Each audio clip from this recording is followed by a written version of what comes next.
Hi friends, are you ready?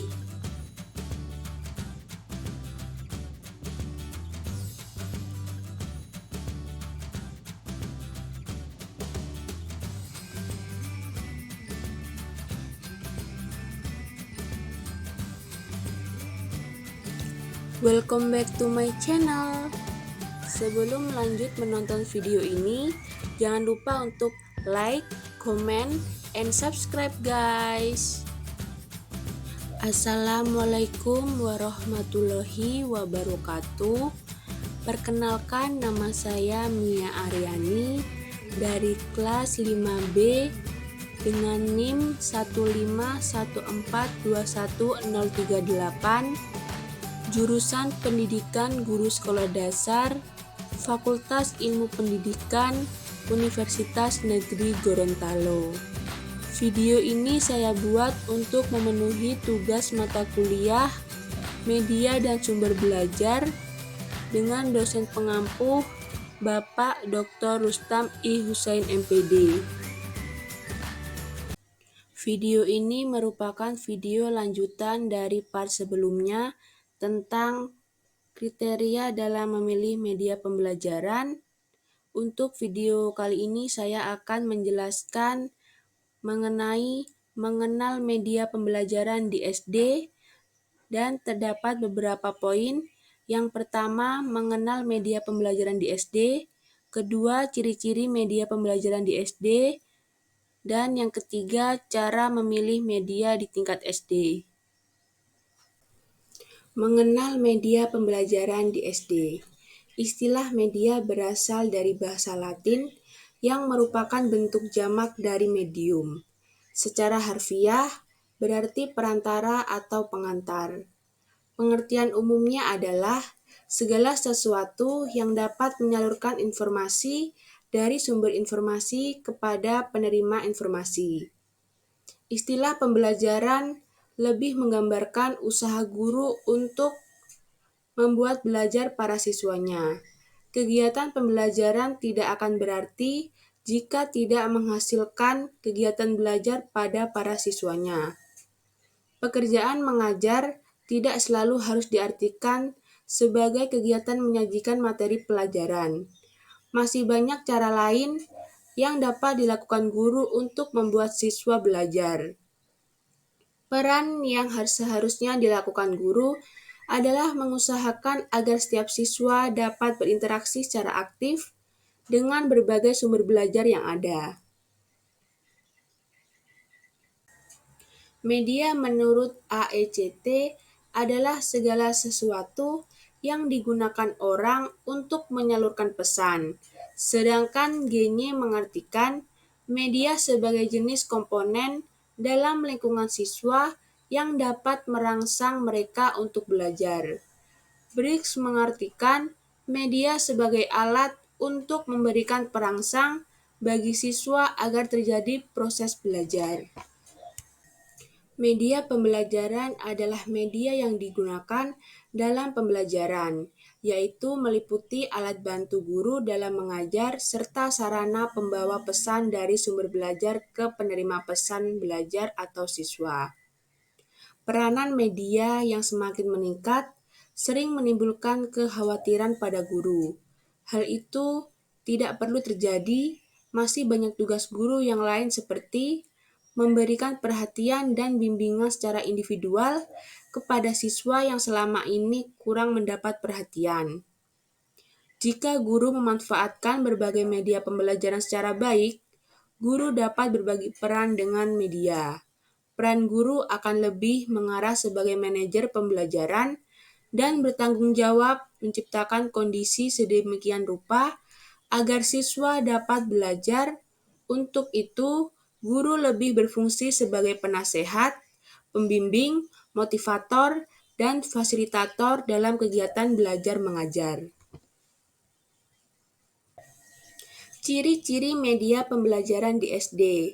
Yang pertama, ciri fiksatif atau fixative property. Ciri ini menggambarkan kemampuan media merekam, menyiapkan, melestarikan, dan merekonstruksi suatu peristiwa atau objek. Suatu peristiwa atau objek dapat diurut dan disusun kembali dengan media seperti fotografi, videotape, audiotape, disket komputer, dan film. Maka dapat ditarik kesimpulan bahwa ciri media fiksatif yaitu sesuatu yang dapat merekam suatu kejadian atau peristiwa tertentu, kemudian disamakan dan diurutkan berdasarkan kejadian peristiwa tersebut sehingga mudah digunakan kapan saja, tidak memerlukan waktu yang lama. Kedua, ciri manipulatif atau manipulatif property. Ciri media manipulatif yaitu berperan untuk memperlambat atau mempercepat suatu kejadian berdasarkan hasil rekaman, seperti contoh tentang larva.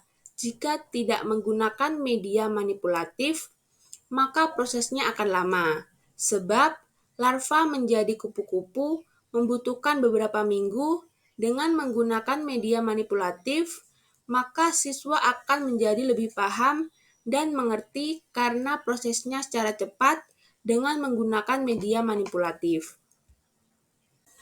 Yang ketiga, ciri distributif atau distributive property. Ciri distributif dari media memungkinkan suatu objek atau kejadian ditransformasikan melalui ruang dan secara bersamaan kejadian tersebut disajikan kepada sejumlah besar siswa dengan stimulus pengalaman yang relatif sama mengenai kejadian itu. Berdasarkan penjelasan tersebut, maka media distributif merupakan media yang digunakan untuk disebarkan kepada siswa baik lewat video, audio, yang bentuknya sama walaupun disebarkan ke wilayah-wilayah penjuru di Indonesia. Cara memilih media di tingkat SD. Materi dan media merupakan suatu hal yang tidak bisa dipisahkan, apalagi jika seorang guru mengajar di tingkat sekolah dasar. Jika seseorang guru menginginkan muridnya bisa cepat menerima materi, seharusnya disertai dengan media pembelajaran. Walaupun media tersebut suatu yang sangat sederhana, guru harus pandai-pandai mencari media yang sesuai dengan materi dan situasi anak sekolah dasar. Untuk itu, perlu diperhatikan oleh guru dalam memilih media pembelajaran. Adapun kriteria atau langkah-langkah seorang guru dalam memilih media pembelajaran di tingkat SD, yaitu harus jelas, dapat dilihat oleh siswa, tidak membuat siswa bosan dengan media tersebut. Kesimpulan, media adalah segala sesuatu yang dapat menyalurkan informasi dari sumber informasi kepada penerima informasi. Sedangkan pembelajaran adalah usaha guru untuk menjadikan siswa melakukan kegiatan belajar. Dengan demikian, media pembelajaran adalah segala sesuatu yang dapat digunakan untuk menyalurkan informasi dari guru ke siswa sehingga dapat merangsang pikiran, perasaan, perhatian, dan minat siswa, dan pada akhirnya dapat menjadikan siswa melakukan kegiatan belajar. Manfaat media pembelajaran adalah penyampaian materi pembelajaran dapat diseragamkan, proses pembelajaran menjadi lebih jelas dan menarik, proses pembelajaran menjadi lebih interaktif, efisiensi dalam waktu dan tenaga, meningkatkan kualitas hasil belajar siswa, memungkinkan proses belajar dapat dilakukan di mana saja dan kapan saja, menumbuhkan sikap positif siswa terhadap materi dan proses belajar serta mengubah peran guru ke arah yang lebih positif dan produktif. Itulah materi yang bisa saya sampaikan. Lebih dan kurangnya saya mohon maaf. Semoga apa yang saya sampaikan bisa bermanfaat bagi kita semua. Wabillahi taufiq wal hidayah. Wassalamualaikum warahmatullahi wabarakatuh. Thanks for watching.